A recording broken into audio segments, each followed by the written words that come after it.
morning, everyone. This is Robin Ayub from the Localization Fireside chat, and welcome to another recording of episode number 76. Thanks for the audience for joining me in on this journey today. Today, my guest and guest speaker today is Carla El Khoury. And for those who don't know Arabic, KH in Arabic spells the letter Khe, which is normal in other languages other than German. I'm assuming in a few other languages they have this particular syllable. However, welcome to the channel, Carla. I really appreciate you having us, taking the time with me this morning and enlightening the audience on the topic that we're going to be talking about today, Arabic education in the Western region of the world. And for the audience, just a little bit about Carla. Carla is a lecturer, Arabic lecturer, and a coordinator of the Arabic program at the Department of Cultural Studies and Oriental programs in the University of Oslo. And we had the opportunity to have Carla in Canada today, which is great. And she's visiting her family here and thought, why not? Let's have a podcast together. So thank you so much for joining us. As we say on this channel, Carla, tell us a little bit about yourself. On this channel, we say everybody's got a good story about how they got into this business that we are in, either language business or localization business, but everybody's got a good story. And I don't know, for just to warm it up for you, my story for localization, it was pretty intriguing. I'm a technologist by background. I was traveling back home from a business trip. The gentleman sits on the plane next to me in the seat. He runs a translation company from New Brunswick. And 2 hours later, he ended up convincing me to go work for him in an industry I didn't know existed. Must be the gin on the plane that time, so I have no idea. So for you, the floor is yours. Tell us a little bit about yourself, your localization story, and welcome again to the channel. Thank you so much, Robin. Hi, everyone. I'm very happy. Thank you so much for inviting me to this episode today of your podcast. I'm really very, very happy and excited at the same time.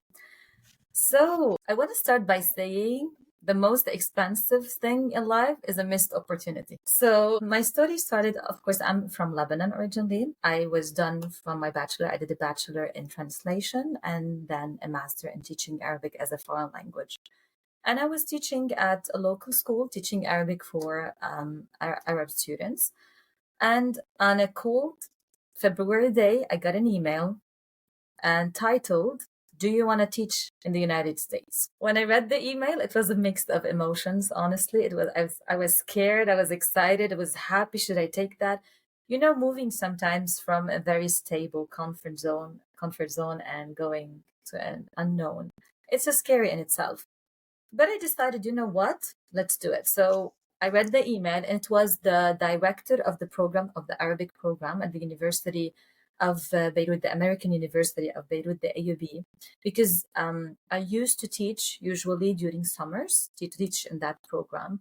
We used to have American students, and it was a great experience because AUB was known of their summer programs, having a lot of students coming from around the world to learn Arabic there and to get like this immersive experience in the Beiruti culture, from restaurants, from the Hamra streets, etc. So I decided, yeah, why not? Let's take that opportunity. I packed my stuff. I resigned from my job, from my life in Lebanon, and I decided to go to the US. I went to Williams College. I stayed there for 2 years. And as you know, the American academia is a bit overwhelming because there's a lot to know at the start. And so it helped me to develop my skills, my professional and my personal skills, especially when it comes to teaching and dealing with students hailing from American background. So it was a great opportunity. And then one of my friends told me, "Carla, hey, there's an opportunity. There's a vacancy. They want an Arabic lecturer at the University of Oslo in Norway."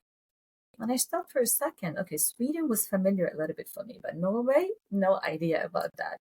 But always in my life is one thing always when I'm uncertain, when I'm in face of like difficulties, uncomfortable decisions, as always, I put a goal, objective, and I go for it. And this is what I did. And here I am 5 years later in Norway teaching Arabic there.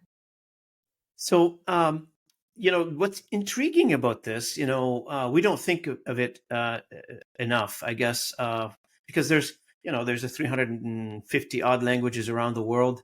Mm. Arabic is one of them, but I would say it's one of the less in the localization industry. It's the less talked about language than in comparison to other languages. From a learning perspective, and Mm. being in Norway, beside teaching Arabic to somebody who is immigrated to Norway and I want to maintain the culture, they want to teach their kids probably the fatherland kind of a language. Give us your take on your demographic of students. Are they, what background they come from? How do they absorb the language, the levels of languages, etc.? What's the tendencies there? Yeah. So at the University of Oslo, let me give you a little bit an idea about the Arabic program there. So we do teach Arabic for 3 years. They start with us from scratch. We start by learning the alphabet and how to pronounce. So from scratch, we start with them. Arabic is part of the Middle Eastern Bachelor. So students who wants to start studying Middle Eastern studies, they need to take the Arabic program. When it comes to the population of my classroom, so I have students, as you said, we call them heritage students. They want to know about their culture, their parents' culture. They want to talk to their grandmother, grandfather with their Arabic. So they come to learn the language. We do have students who wants to study Middle Eastern Bachelor. They are mainly Norwegian. And we do have students coming from political science. And we do have as well native speakers. We do have some native speaker immigrants. They do come take the Arabic courses. Of course, it's an easy path for them. And when they read on the website Arabic language, it kind of sounds familiar for them. Okay, maybe it's a comfortable place to be there. So yeah, we do have a mix. And of course, I do have some students who are coming for different reasons, like love reasons. They got a boyfriend and they just want to communicate with them in Arabic language and they want to travel with them to their country. And throughout your teaching Arabic, throughout your career in various countries now, what has been your observation in terms of the ease or the difficulties to learn the language? Yeah. Well, as you know, when learning a language, there's different factors. There's the students themselves, there's the university you're teaching in, and there's the society you're teaching in. Mm-hmm. So when it comes to the students, I'm going to compare a little bit from my experience because I taught in the US and Lebanon and in Norway. I can say that the American students, they are more motivated and they are more, we can say, they're not shy to show their knowledge. They go straight for it. They want to show me all the time. They know they're putting the effort, the dedication to learn the Arabic. When it comes to the Scandinavian culture, it's a bit different. It's like they know, but they don't like to show it. So you need to dig in to let them kind of show that they have learned something, that they can do something with the language. This was the first thing that I struggled with in Norway, I can say, because in the US, when I'm in the classroom, and simply when you're teaching and asking a question, you see all the hands raised. Everybody wants to show they know the answer. When I went to Norway, I do remember very well my first seminar. It just has explained for 10 minutes something. We worked on it. And when I asked the question, it was this awkward silence. And I was like, Quiet. what's happening? It's like, okay, did I do something wrong? And here you start this self-doubt thing.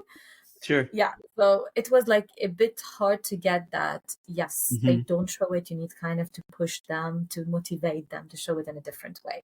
So this was my first thing that I had need as a teacher to work on in my teaching skills. The second thing is, I do believe the American in their system, university system, they are required to put the dedication and effort because their grade is divided into tasks, homework, project. It's intense, a lot to do. When it comes to the Scandinavian setting, is a bit more relaxed because the grade is only on the final exam. Your effort that you do throughout the semester, it is important to learn a language, but it's not rewarded in the same way. So I would say you would say also like the different. I would assume, I don't know if it's a factor or not, but I would think that Scandinavian countries offer university degrees for free to their citizens.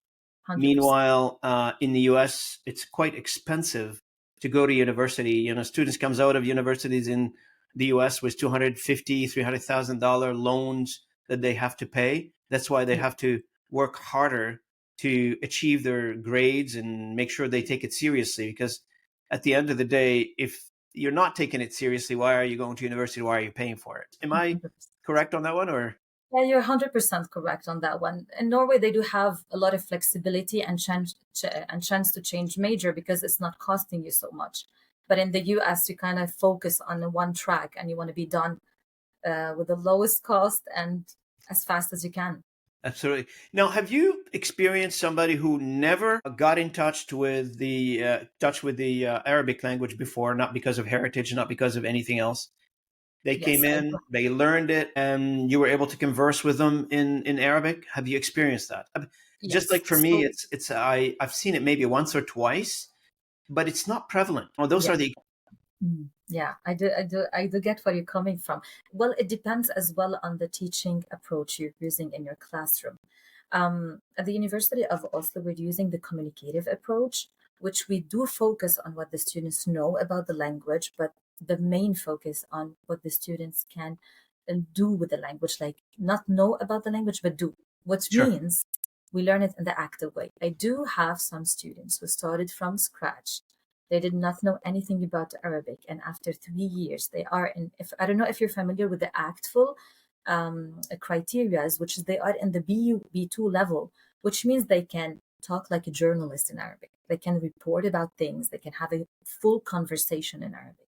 But here I need to say, of course, it is self dedication as well. It is a mix of a lot of factors, but as well, they have linguistic skills, very high Yes. linguistic skills. Yes. But I did see it, and I'm seeing it more often right now because of the all open resources they have as well, that they can support the independent learning of Arabic.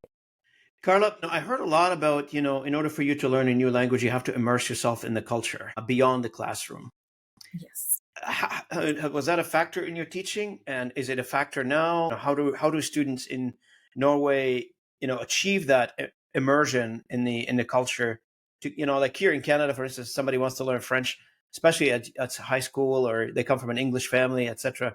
First thing they do is they do a student exchange program, and the kids are hosted by a family in Quebec, for instance, that they don't speak Mhm. English, and they keep them there for a couple of months, I don't know, a summer, or if you whatever the period is. But there's that you have to really be in part of the culture in order for you to practice. As you said earlier, people are shy and they're not 100% certain they're not going to use it. It doesn't matter the language, but people are, if they're not 100% confident they're going to pronounce something right, they don't try it. And this is coming from somebody who never spoke English before, me, and never went to school to learn it, and, and That's picked it up from the, I don't know, the ethos, I guess. They picked it up from the ecosystem that I live in. So I don't know. Immersion has a lot of factors in learning languages. Am I correct? 100%, 100%. We do give this opportunity for our students. I want to tell you something. When you're learning a new language, and especially Arabic, you're becoming a vulnerable person because you're becoming a beginner in life. You're just afraid to engage in certain conversation, to say, to pronounce something in the wrong way. Well, when students are learning the language, I'm not teaching them only to learn the language. I'm teaching them to be a learner as well. Because being a learner is just not observing the words and just sitting and opening a new window for them and telling them, look, this is the culture, this is the language. You need to go there. You need to put yourself, you need to expose, you need to be vulnerable. And making mistakes, I always tell them, is part of learning. So at our program, after spending 3 semesters at the university learning the language, they do travel abroad. They have 1 semester. It depends on the dialect they chose to learn, the Egyptian dialect or the Levantine dialect. They choose to travel to Jordan or to Egypt. They spend there around 3 months learning and intensive studying the language and getting to know the culture. We call it the pearl of our program Okay. because I do see my students before, after the study abroad semester. And it's unbelievable. It's a dramatic change in their personalities. So when they go on that program, the in-country program, if you want to call it that, is that something that they have to do on their own? Is it part of the program? Is it part of the university program to send these individuals across? Is that how it Yeah, works? it is part of our program. We do help the students. We organize everything. We have Mhm. agreements with institutions in both countries. And we do help the students step by step from A to Z to settle and to go to these countries. And it is covered as well by the government of Norway. They do get money to do this kind of experience as well. So what I noticed also, I want to talk about another topic with you because I noticed something else in your bio about translation. Where does that come around? How does that come about? So translation, if I want to mix it a little bit with education, when I'm teaching always in my classroom, I do believe I am preparing translators. I am preparing somebody who's going to be an international citizen who want to go to the Arabic country, who want to try to work in a translation, literary translation, who want to work in the embassy, etc. So for me, coming from that background, it helps me a lot in my teaching techniques as well, because I'm preparing that one to have this confidence, to build this confidence to become a translator. Okay. But I want to say something as well, that I have a lot of students when they were done with their bachelor and their masters as well in Middle Eastern studies with Arabic studies. Now they became translators of literary book from Arabic to Norwegian and Norwegian to Arabic. So they are key factors in letting Norwegian know more about short stories in the Arabic world. Okay. But do you do translation yourself? Like, do you I, actually translate or you don't translate or you just teach it? I do a small project on the side, honestly, Yeah. because teaching is most of my time, Takes a lot of honestly. time. Yes, Okay, sticking to teaching then. So you've done teaching in Lebanon, you've done teaching in the US, you've done teaching in Norway. What's next for you? it's a great question, honestly. What I know definitely in life is growing is about stretching in life and always trying to go in uncomfortable places. So when I talk about the future, definitely right now, I'm still seeing myself teaching in Norway because there's a lot of projects we're trying now to implement there. But I don't know in the future if I'm going to go in another context, in another place. I'm definitely open for that because I see my students how they grow when they get new experiences, when they see the word in different perspective. And I feel for a teacher it's the same way. It's about always, rebuilding your personality and integrating new elements in it. So in the future, I see myself definitely in the field of teaching, but mixing more translation in it. I see myself going more into that field again. And yeah, this is what I can say for now. And when you went to university, did you study languages? Is that what you did? Yeah, I studied translation. I studied Spanish as an extra language beside the English and French. And yeah, and after that, I decided to go on the track of pedagogy. So I'm more specialized in the pedagogy and how to approach teaching, different methodology, e-learning tools, everything regarding technology and integrating it in the classroom. So, thanks for that. Appreciate it, Carla. Like one of the things that we're, I mean, now that we got to know what you do a little bit and how you work with your students.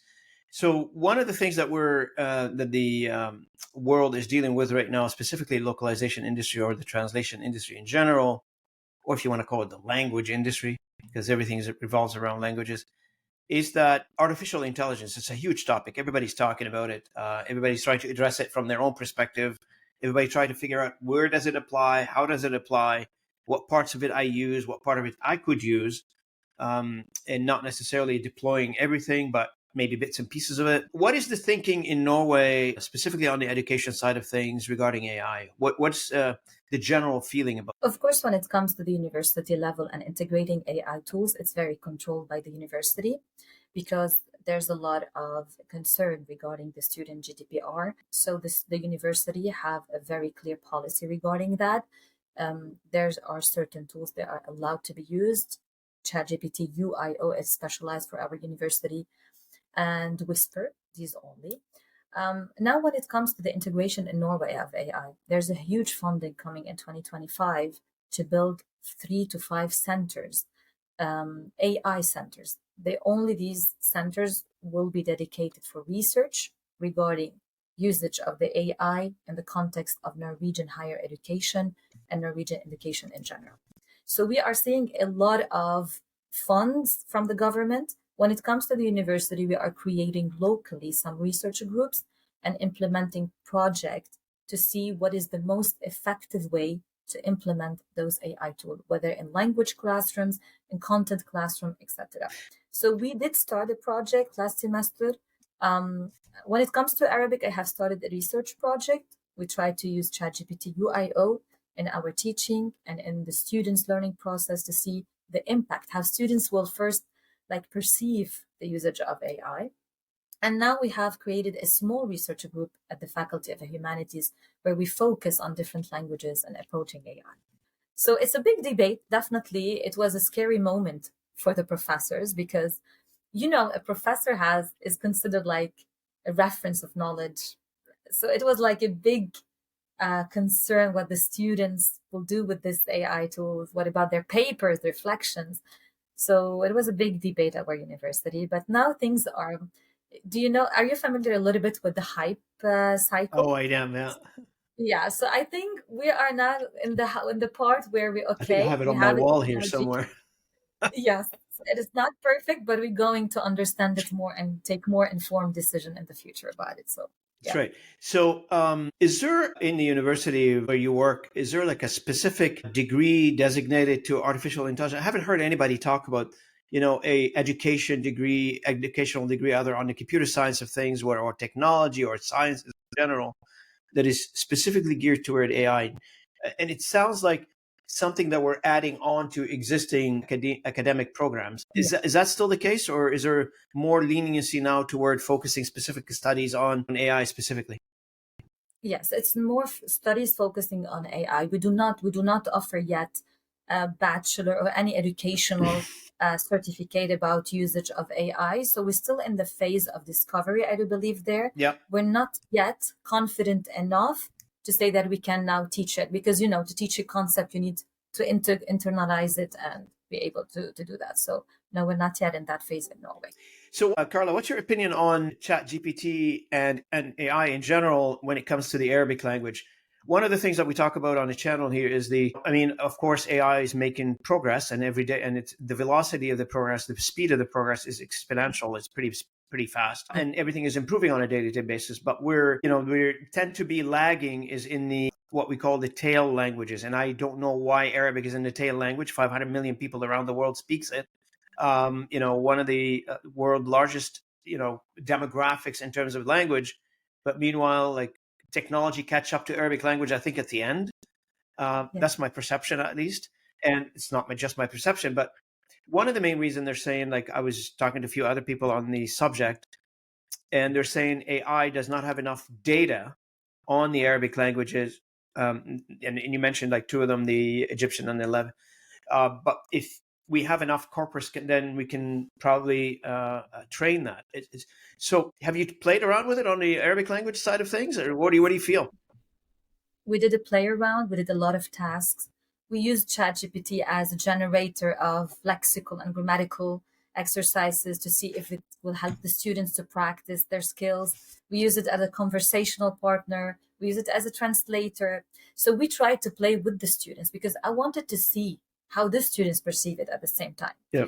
The thing is, in Arabic, we have the problem of diglossia. So we have the Sorry, problem of MSA, what? Sorry. the diglossia. Okay. Okay, because we have the Fusha, which is the MSA, the Modern Standard Arabic, and we have the dialect. At our university, we teach them together.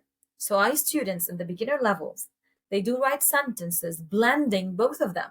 He could say, أريد تفاحة. Like he can blend with both because we do consider Arabic as one language. There's no firewall between Okay. the dialect. It's not the dialect for the street and the formal for the classroom. No, Okay. the dialect is the language of everyday.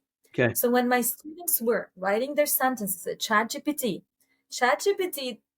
directly is rewriting the sentences in formal Arabic. Yes. So my students were like, my sentence, is it wrong? Should I not use the dialect? So it created a little bit of confusion, I felt. Yeah. And I felt ChatGPT is not yet ready. Even in the prompting, we work a lot in prompting, saying like we're using both dialect and MSA. Do not correct the dialect. And it was not able to do that. This was the first thing, honestly. Diglossia is the big thing in Arabic. So yes, we need a bigger corpus. So ChatGPT. And another thing, ChatGPT is not able to differentiate the level. So when you say I'm a beginner in Arabic, ChatGPT does not get what is a beginner in Arabic because our language has a lot of words and synonyms. So if we say عندي لدي, he doesn't understand this is for beginner, this is for advanced. Yeah. So I think to be successful in using AI, we should have a criteria for levels, defining each level with a very common word used in that level. So that we could help teachers and students. And that's what I'm noticing too. Like if you, in general, like, most translation we talked a little bit about how do we apply AI and what parts of AI needs to be applied and how much of it you apply. But if you look at the Arabic language when it comes to artificial intelligence, it's pretty much a human effort still when it comes to translation. That's It the is, feedback that I'm receiving. Of course, AI used in here and there kind of thing for bits and pieces. But if you look the comparison between how are we using AI for let's say Arabic versus how we're using AI for French or how we're using AI for Spanish or any other language combination, it's really a small, tiny fraction of where we're supposed to be. Like it's to the large extent, it's still a human effort. Almost 100. 100. Yes. The thing what I felt successful when it comes to education with the students is when you ask ChatGPT to produce sentence in English and the students translate them into Arabic. That is where is but ChatGPT and translating into Arabic itself. Yeah. I do agree. Still a lot of effort. I think AI right now in the process of Arabic, you can use it as a tool to help you reach your end goal, but it will not give you the end product. Mm-hmm. It's not there yet. Mm-hmm. And I felt as a teacher, I can say as a teacher of Arabic, ChatGPT helps me a lot in preparing my lessons, in preparing my exams.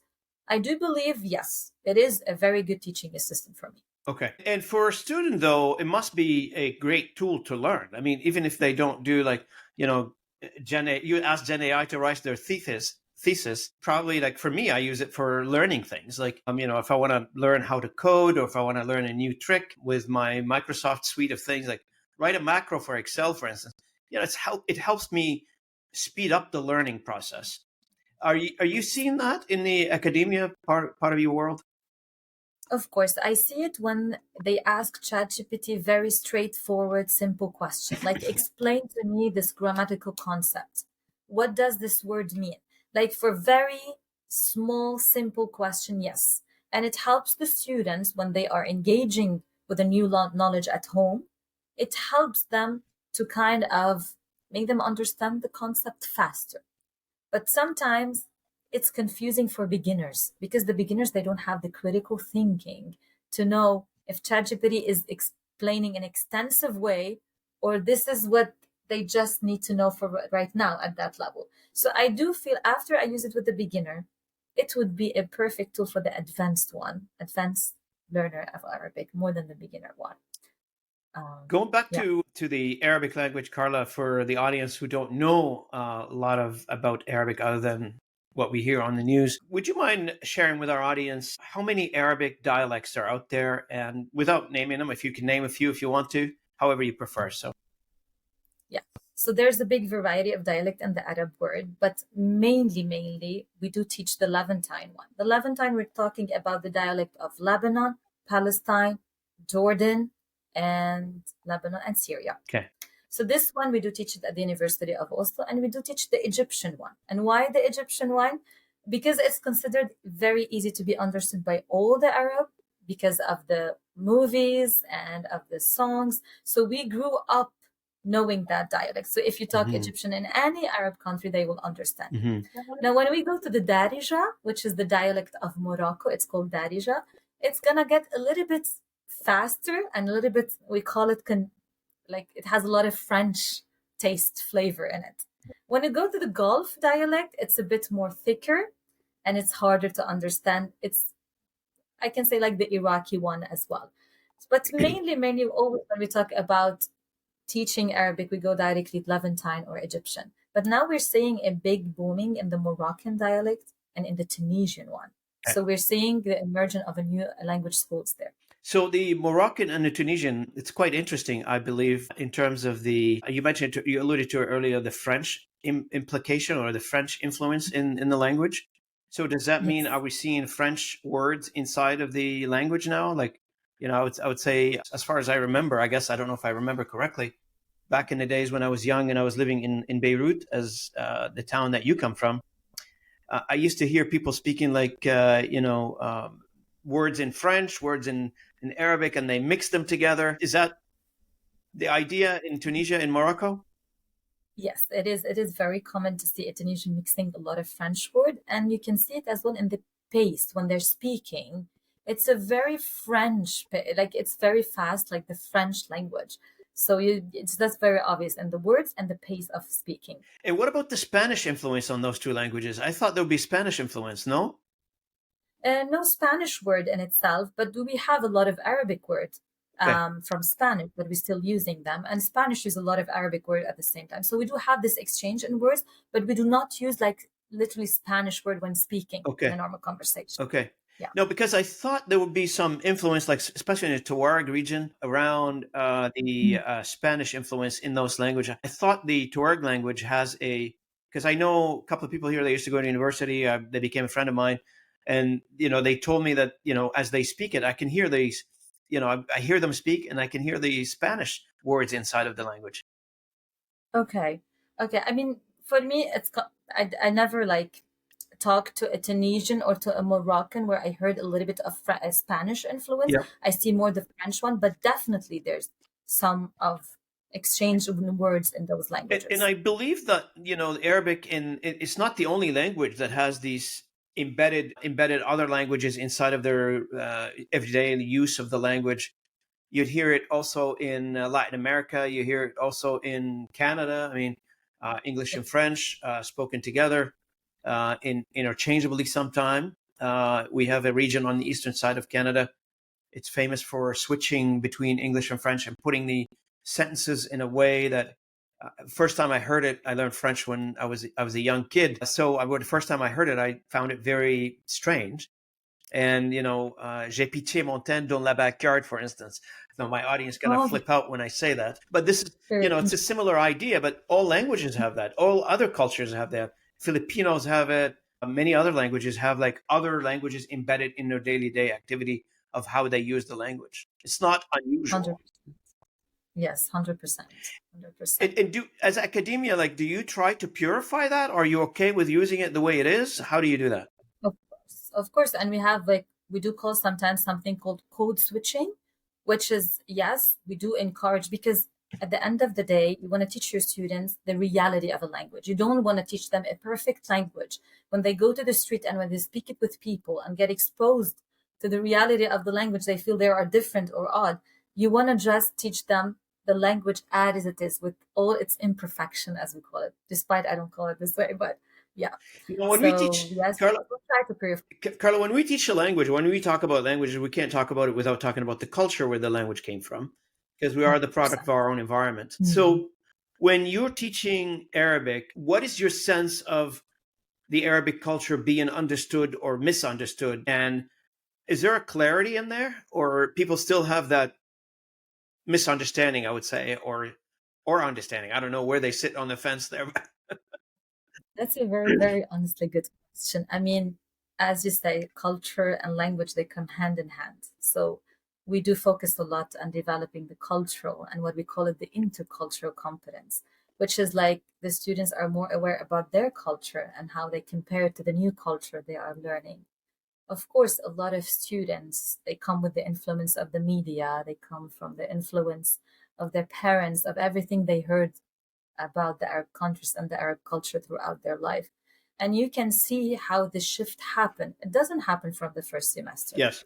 It happened when they do experience things in study abroad semester, when they travel and they experience how the Arab live. When we talk about hospitality, when we talk about like how people are friendly and you can have a conversation with somebody you don't know. When you talk about it in the classroom, it's weird. But when you go and you live in a society and someone approach you to show you something, you feel grateful. So you do understand things. They don't come naturally. They take time and they Yes. take a lot of awareness, but they do happen and they change a lot in my students' personality as well. I mean, I do have a lot of students coming back from study abroad semester and they just comment, "Oh my God, Oslo's so boring. Oh my God, the weather's so cold. We need the Arab food, Middle Eastern food." And I'm like, what? They understand me more now. Yeah. It sounds to me like when they stop listening to the culture through the eyes of the media or through the eyes of Mm. television or whatever the content that they're consuming about this particular culture, I think they get a different perspective. I think when you drop a fabricated message and go find yourself a better message that suits you, I think this is when you get the reality check. Yes. And it's the reality that you have created from your own experience. And this is a solid reality because it's not a reality built from something you have heard about, but something you lived Correct. and you experienced. That's the difference. Have you looked into the Canadian Arabic teaching subject in Canada, and what was your impression? What did you find out? Is there a program? I don't know if there is one or not. I have no idea. I'm assuming there are small Yes. schools, but I didn't know if they have them like at a university degree level. Yeah, I did. I did see that Arabic is mainly in Canada part of Islamic studies. So I saw at the University of Toronto they have it. They do have a center for continuous education where they offer summer and Arabic courses there. But mainly in Canada, it is related to Islamic studies department, Okay. the Arabic language. I did have connection with some teacher at the University of McGill in McGill, yeah. Montreal. Yes, and I did have some contact with the University of Toronto and as well with the University of Victoria. And we're trying to see if we can do some collaboration together. I do still feel that Arabic here is taught a little bit in a traditional way when it comes, the main focus is on translation and on grammar, Yeah, while we have shifted in Europe more into communicative approach. that's right. So, but both of them, they come like the translation methods and the communicative approach. I think they're complementary in a way. That's right. They are not the opposite. Or And I'm glad you mentioned that's the reason why I asked you for about the language programs in Canada for when it comes to Arabic. If you and I know you're already engaged with the job that you have, but if you're ever thinking about opening the channels here in Canada, I know a few people in the at the academia level that just let me know. And I'm just saying to you, and I say to all my audience, I help anybody, but if you want me to connect you with somebody in McGill or whatever other universities, just let me know. At least just to have a conversation and have an exploratory discussion, see where this goes. So it's academia. It's a broad topic, and languages is a also equally broad topic because there's many languages out there, and there's various ways you can teach those languages. Yeah. Especially now when we introduce academia plus technology to it, it's taken a different perspective altogether or context altogether. So what is the plan for you going forward? Are you staying in Oslo, or what are you doing? That's a big question. So my husband is Canadian, so he's still figuring out if he's going to move there or I'm going to be moving here, but plans are not clear yet. But as I said before, I'm following any opportunity of growth in my life. I know that anything's going to happen in the future. I'm ready for it. I'm ready to broaden my perspective and experiences. And I want to say something about experiences here. We're launching next semester at the University of Oslo a very fun project, which is creating an online blog where students write about their experiences learning the Arabic language and culture. Because we have figured out if, as an Arab, I want to talk to Westerns about my culture, they're going to say, okay, she's Arab, she's from Lebanon. But what about now discovering the culture through the eyes of a Western students? How they're going to present the culture for them. So we're working on this project. So instead of I love the idea. Instead of somebody from the culture describing it from their own point of views, and you can see, like, I can see the benefit with this because there's got to be some transformation in there for somebody who has a specific opinion, and that opinion either augmented or changed altogether after they get exposed to the culture.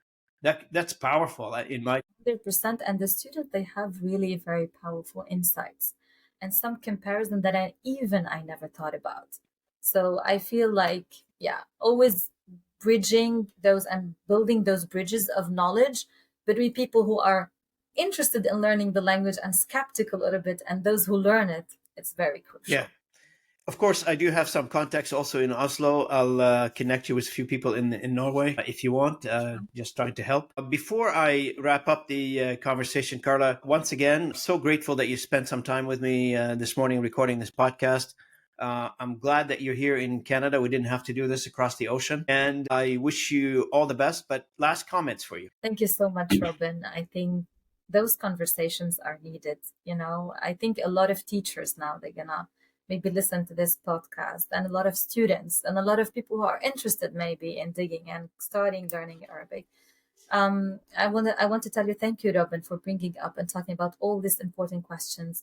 And I feel I don't know, it was nice connecting as well with you, connecting with somebody maybe coming from my same background in Canada. And I'm very grateful that you reached out, Robin. It's a pleasure Pleasure meeting meeting you as you. well. And yeah, it's such an interesting person and such an interesting podcast. And I'm really happy. Thank you Oh, so thank much for you. today. Thanks to you, Carla, and thanks for the audience this morning for joining me on this recording of the podcast, episode number 76.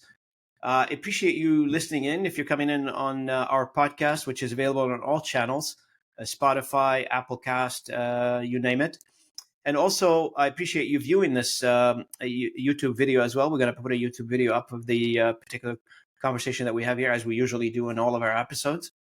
And for our audience, also, if you don't mind liking and sharing the content, I really appreciate it. It helps the channel a little bit. And reminder that our channel is the fastest growing channel in the localization industry. So I'm happy and thankful and grateful to everybody who's engaging with our content. Also, remember to check out the blog post, which I write every episode, where we summarize the conversation in a blog post, and I'll put it on my blog post site, robinayoub.blog. Feel free to check out the previous episodes and previous conversations, and look forward to your comments, your feedback. And if you have any ideas about a particular subject that you'd like me to talk about with one of our experts panels that we normally host on this podcast, please send them my way, and happy to make the contact with the appropriate expert and bring them on board and have that conversation. To everybody, please stay safe, and we'll talk to you at the next episode. Thank you, Carla, for joining me. Appreciate it. Thank you again for everybody. So much.